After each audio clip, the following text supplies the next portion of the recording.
皆さんこんにちは、フィルトピのカズです。私は今日マニラのパコというところに来ています。 PNR フィリピンナショナルレイルウェイズフィリピン国有鉄道のパコ駅というところなんですけれども、ご覧になってわかるように現在閉鎖されています。2024年の3月28日に PNR はマニラ線の閉鎖を発表しました。マルコス政権下ではフィリピンの鉄道の復興とフィリピンの鉄道の新設というのをテーマにして様々なインフラプロジェクトが行われていますけれども、皆さんもよくご存知のようにフィリピンで初めての地下鉄マニラ首都圏地下鉄プロジェクト、それから LRT MRT それぞれ新しいプロジェクトが進んでいます。で、その一つが今回紹介させていただきます PNR フィリピン国有鉄道の5年間の閉鎖とその後に起こってくる NSCR 南北通勤鉄道の新設です。フィリピンの重要人物にインタビューをする Connect Exclusive のシリーズ最新作では PNR フィリピン国有鉄道のマイケル・テッド・マカパガルチェアマンにお話を伺います。独占インタビューとなります。番組を最後までお楽しみください。 Expedition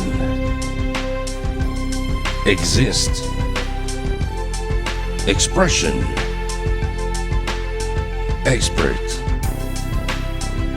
Exceed Expect Expand Philippine Topics Connect Exclusive。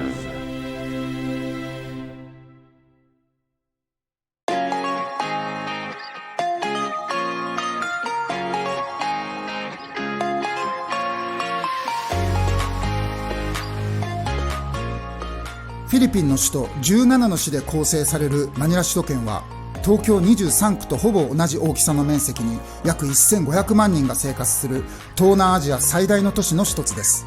周囲をブラカン州、リサール州、カビテ州、ラグナ州に囲まれたマニラ首都圏には毎日2000万人以上の人々が通勤・通学で移動し、世界最悪の渋滞で知られています。この交通渋滞による経済損失は大きく、JICA が行った調査によれば1日あたり少なくとも35億ペソ、年間では1兆2700億ペソ、日本円にして 3.5 兆円と推定され、緊急の課題とされながらこれまでの政権が実現しなかった難題です。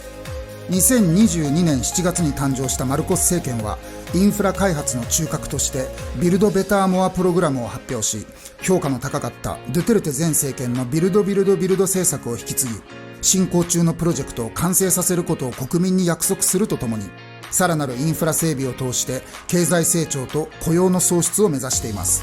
マルコス大統領がマニラ首都圏の慢性的な渋滞解消への解決策として提唱するのが大量輸送システムとしての鉄道網の整備です。マニラ首都圏と周辺地域を結ぶ鉄道網として LRT のカビテ延伸プロジェクト、 MRT のブラカン州への延伸プロジェクト、主要な都市と空港を結ぶフィリピン初の地下鉄プロジェクト、そして今回紹介する PNR フィリピン国鉄の全長 140km に及ぶパンパンガ州、クラークからラグナ州までの NSCR 南北通勤鉄道などのプロジェクトが急ピッチで進められています。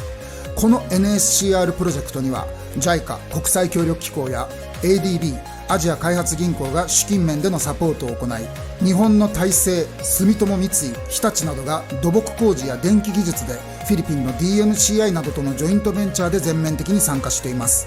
今回の Connect Exclusive ではその PNR フィリピン国鉄のチェアマンマイケル・テッド・マカパガル会長にインタビューをし、 NSCR 南北通勤鉄道プロジェクトについて詳しく伺います。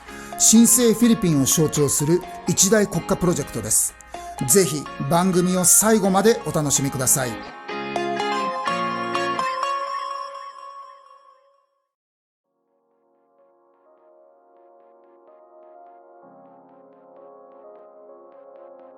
本日ありがとうございます。最初にですね、簡単な自己紹介をしていただけますでしょうか。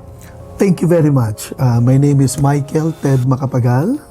I'm honored to be part of the Philippine National Railways as its chairman of the board of directors.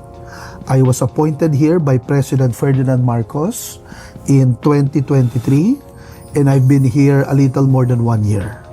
It is the greatest honor of my life and that of my families to be part of the PNR during its Renaissance period.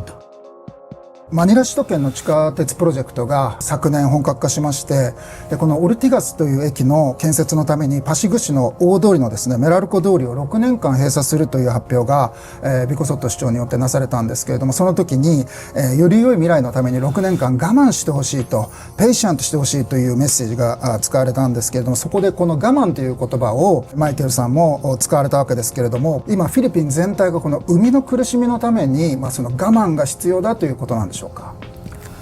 Thank you. On behalf of the DOTR and on behalf of the PNR, I also would like to ask for patience from our people because we're currently constructing the country's most modern railway system. From Clark in Manila, it goes to Bulacan and then to Metro Manila. From Metro Manila, it goes south to Alabang all the way to Calamba City in Laguna. A 147-kilometer stretch of mostly elevated, state-of-the-art, and at par with world standards railway system. This 147-kilometer stretch will bring development and progress to the country. It will also help declog Metro Manila. It will help in our traffic woes.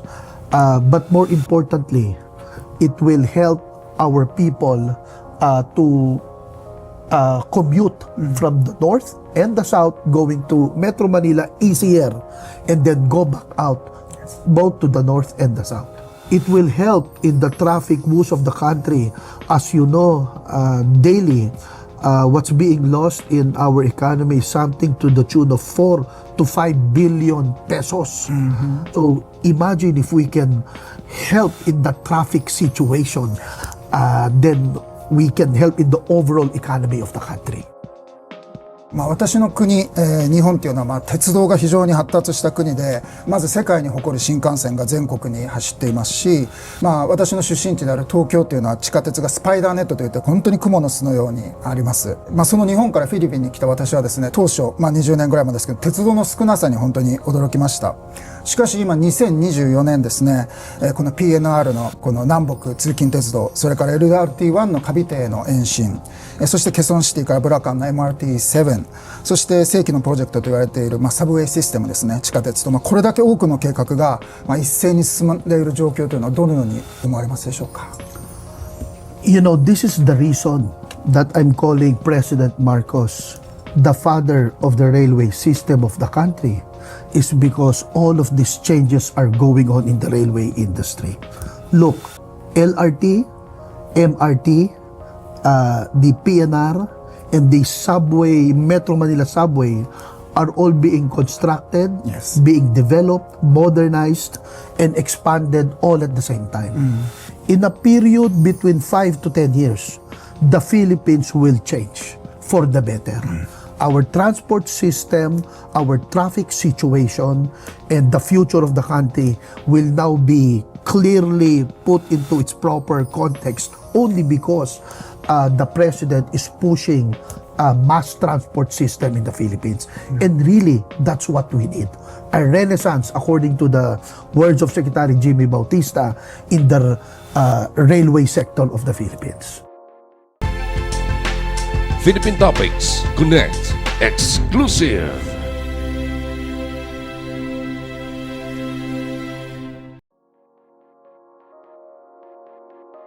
まず基本的なことを伺いたいと思うんですけども、このフィリピン国鉄について教えていただけますでしょうか。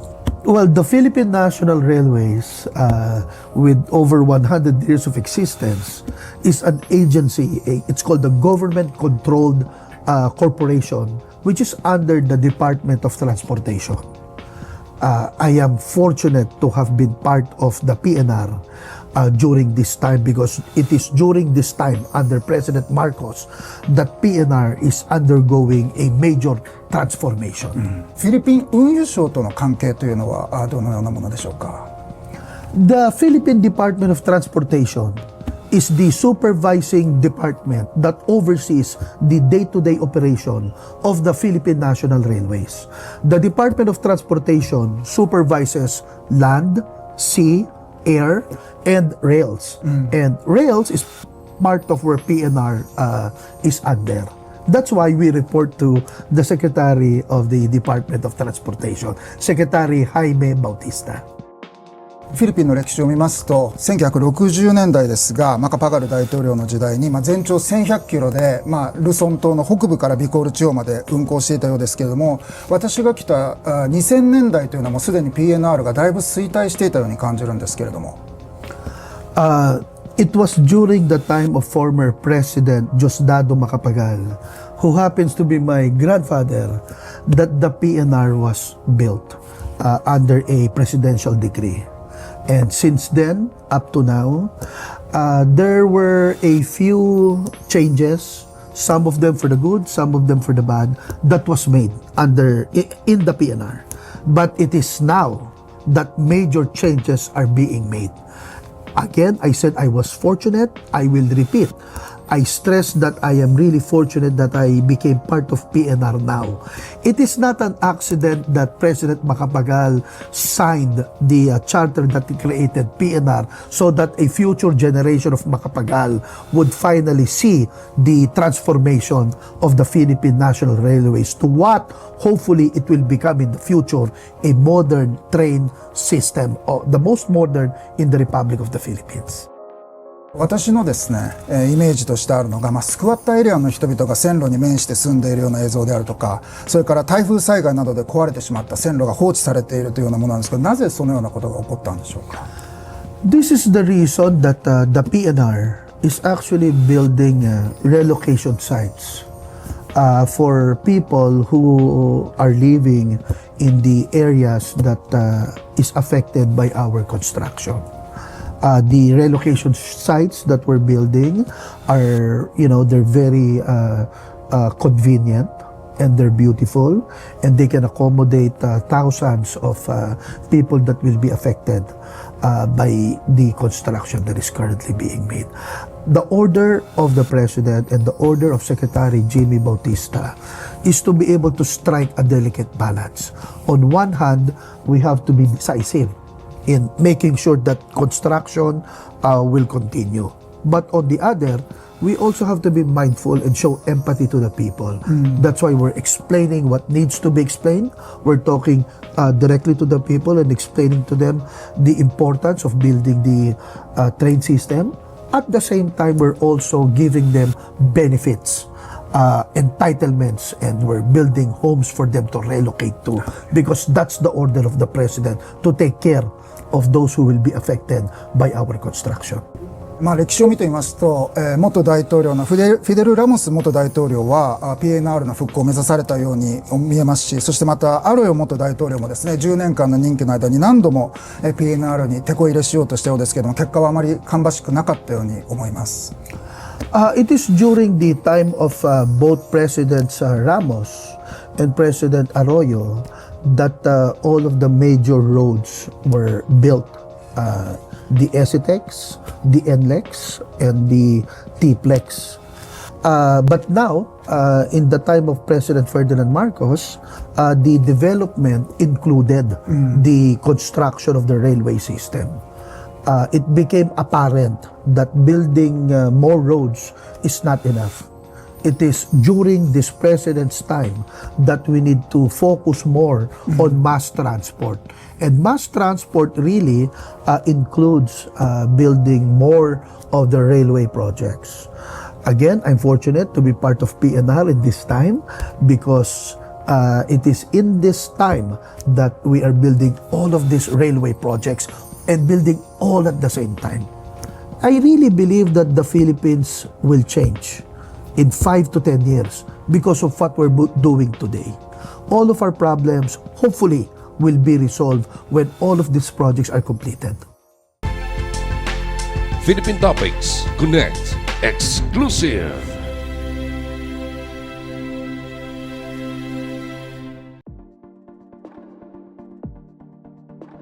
今日の本題である NSCR ですね、南北通勤鉄道について伺います。このプロジェクトが本格的に起こされたその発端について教えてください。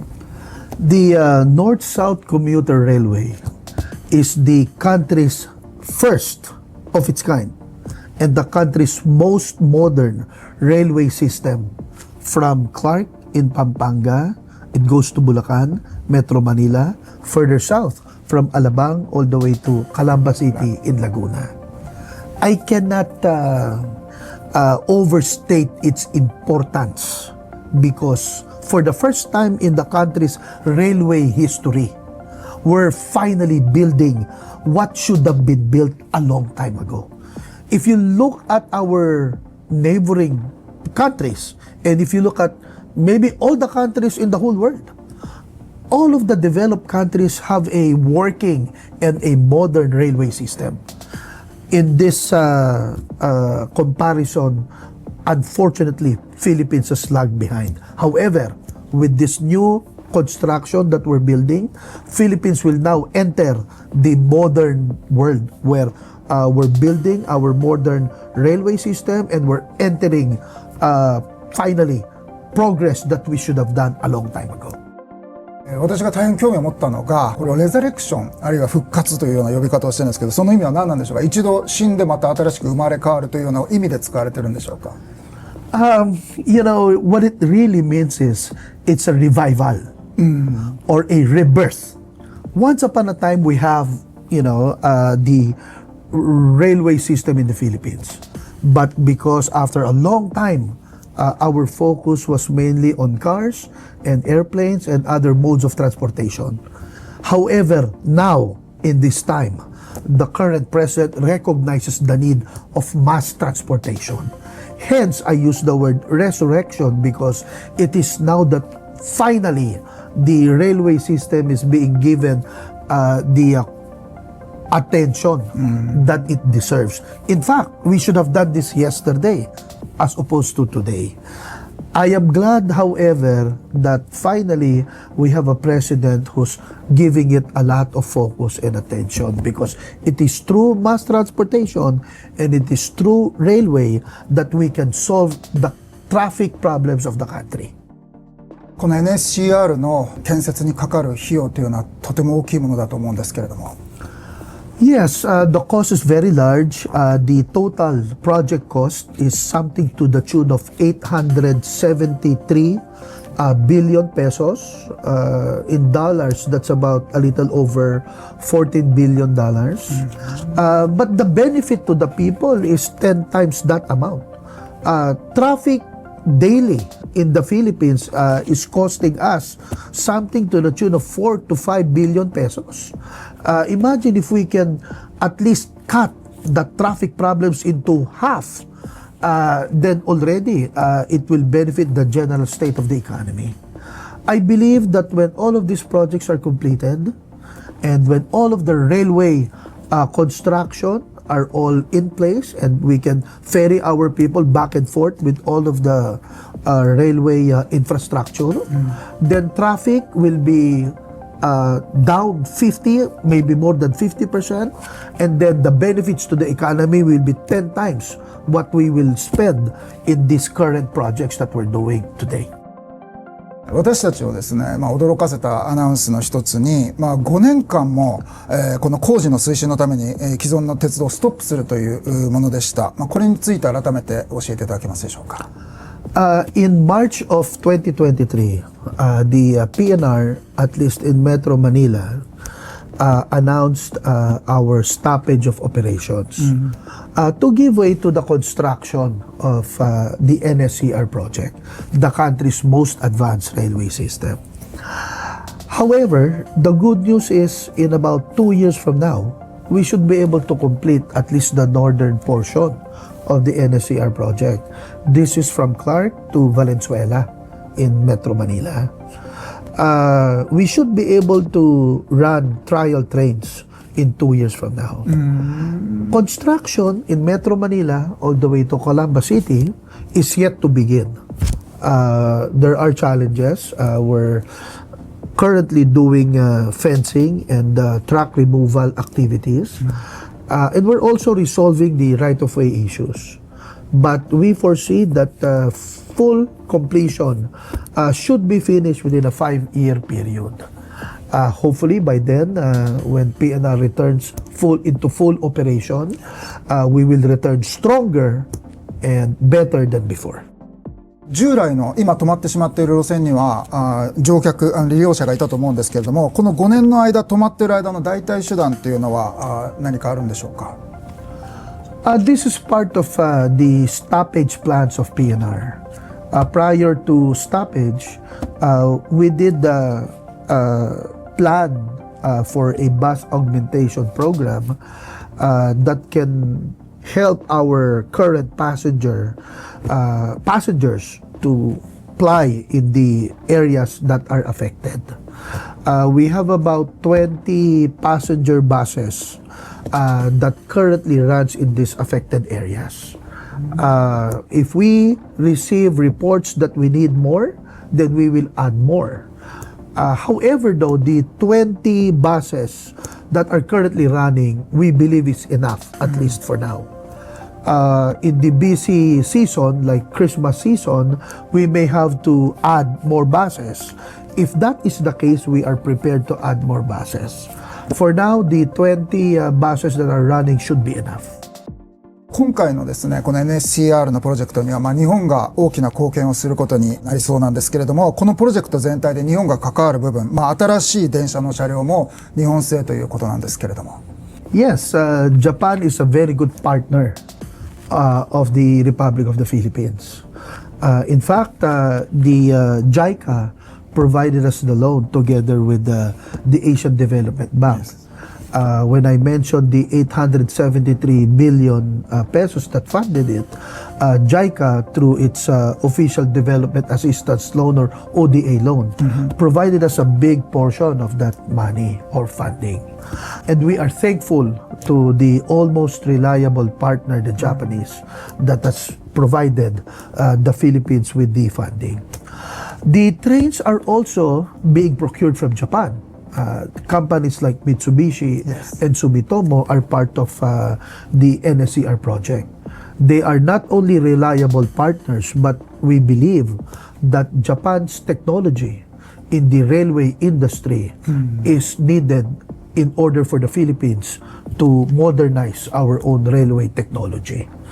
And we thank the Japanese friends, the Japanese partners, because in the future we hope to achieve what Japan has achieved, and that is a very high level of technology in the railway industry. この PNR ではないんですけども、先日ですね、やはり同じ JICA との協力で、LRT1 の方にですね、阪急電鉄、日本の私鉄の阪急電鉄の参入があったんですけども、そのことについてはどのように感じられていますか。Well, we welcome the participation of Hankyu Corporation. We thank our Japanese friends for their interest in helping the Philippine government modernize our railway facilities. The LRT1 is a part of the Department of Transportation in general. But PNR is a different agency than the LRT. We do, however, welcome the participation of Hankyu Corporation, not only in LRT1, but hopefully in the other railway lines of the railway system of the country, including the PNR. 今その阪急の話をしたんですけれども、 PNR のこの復活のためにもこのパブリックプライベートパートナーシップっていうのはおそらく重要になると思うんですけれども。Oh yes, definitely. We currently have proposals in the pipeline that involves private public partnerships, and I can name a few. One is, I know we have a proposal to do the Subic, Clark, Manila, and Batangas railway corridor. That probably might include the PPP. That and or the Mindanao Railway proposal, the South Long Haul proposal, maybe even other cargo and freight proposals in the railway or in the PNR family. And the participation of the PPP is vital to the overall plans and future of the Philippine National Railways as we serve the people who are our riding public. 萩具市の、アルカサウスというところ、今開発中のところですけども、そこにできる駅というのが、現在進行中の、もう一つの大プロジェクトと聞きました。で、マニラ首都圏地下鉄の駅が地下にあって、で、地上にはこの NSCR の駅があって、未来のフィリピンの鉄道を象徴するような駅に見えるんですけれども。Yeah, when I first heard of this proposal, I was impressed with the engineering marvel that went with the entire plan, you know. But then again, this is Japanese technology, so I know it can be done. Taguig City and BGC, Bonifacio Global City, is currently one of the most exciting areas in the Philippines. It will become more exciting when this project is completed because it will become the center of trade, not only in Metro Manila but in the entire Luzon, because it's going to be an interconnectivity between two lines, the PNR and the Metro Manila subway line. I'm sure there will be other transport lines that will be involved and maybe a land development component to the entire overall project. You know, there probably will be restaurants and malls and other things that will be part and parcel of this proposal. And I cannot wait to see when this is completed. You and I invite you, we should visit it once it's completed. Yeah. Philippine Topics Connect Exclusive.